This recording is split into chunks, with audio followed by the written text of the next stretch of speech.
Capricorn, the new year begins with a new moon on January 1st. It's like your collective Capricorn birthday. And the new moon is emphasizing a theme that weaves in and out throughout the year. And this theme has to do with Pluto, which is in your sign, the planet Uranus, the rebellion planet, Jupiter, expansion, and Mars, action. And January begins with Venus retrograde in your sign. Rethink what's important to you. Venus is what we love, it's relationship, but it's in Capricorn. That's you. So what do you love about you? What do you love about your life? And what don't you love? And so these questions, am I really loving my life, are meant to be bouncing around your world through January while Venus is going retrograde. And then when she goes direct at the end of January 31st, clarity can come your way. It's like, I want to make this happen for me this year. This is what's important for me. And the new year starts your birthday year. So you get this double whammy.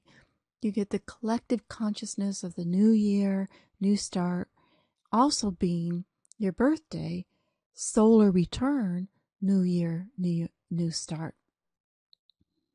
We have a couple of phenomenons happening that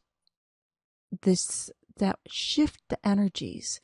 The North Node's going to shift into Libra. It's been in Scorpio for the last 18 months. In Libra, it's going to emphasize Libra, relationships, fairness, balance. But for you, it's in the part of the chart that represents you being out in the world. Your career, yes, but your life is your career.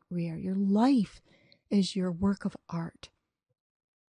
And Mars is here too, and Mars will be in Libra for 8 months instead of 2 because it goes retrograde. Mars goes retrograde on the 1st of March, connected with the North Node in your solar house of your life, the canvas of your work of life, your job, your career. That's really your thing. And Mars being here is put energy, put action. Could somebody be cantankerous? Could be somebody argumentative at work? Of course they could be. And yet there also can be, because it's square Venus, it also can be a conflict between where you want to go and what's important for you to go, and somebody feeling as if somebody is antagonizing you. Of course, you'll move beyond that. You have Pluto and Capricorn in your house, in your sign, so you're transforming. By the time we get to April, all energy really breaks open.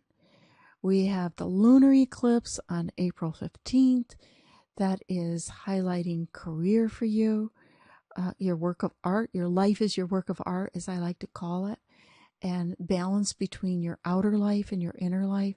But what's even more important in April is the major planets that were in aspect in the new moon, the start of the year, are exact in April. So we have Pluto, which is square Uranus exact. It's already squared Uranus a few times, and it's a revolutionary energy on the planet, but this is your own revolution.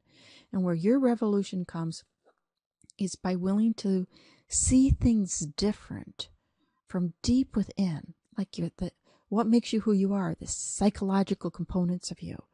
And what can shift and what can change is there can be insights that you have that where you are rebelling, right, the rebellious revolution planet, against what you were taught or assumed or just were born in a particular religion, born into a particular, this is what you do in life. This is what, at this particular stage of life you're supposed to have, blah, blah, blah, so that you can rebel against this and become your own authentic person.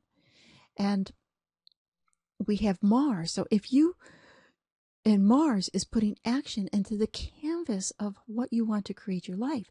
So if you work with these components, then Jupiter over here, Jupiter's what brings us blessings, can really be allowed to bring the expansion, bring the blessing, bring the gift that it wants. So work on yourself, transform yourself, understand your inner nature, your psychological nature, and be true to your authentic self and not just something you've adopted because you were born into it. Put effort and energy into what you want to do or accomplish in your world, and then other people will come and share with you. You can connect with others, mentors, people that you can feel are uplifting, even if they don't know somebody that knows somebody, not like that, but it could be. But even just believing in you, and believing in your ability, and giving you more confidence within yourself.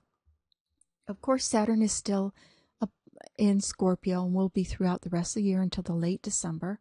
And Scorpio is where we get serious about things. It is about connecting. So get serious about your connections. And if you have connections in life that don't feel right for you anymore, then it's time to let it go. And if you have connections that are right, it's time to put effort in them.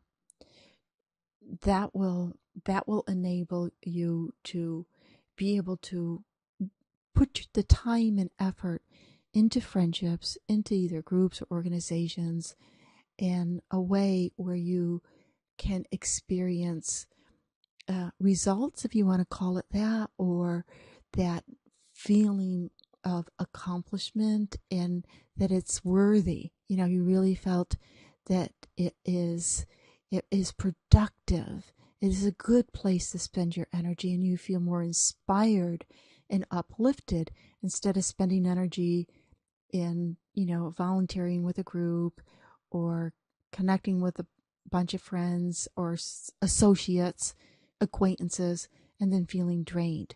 You want to be with people where when you're with them, you feel better after sharing yourself with them than before.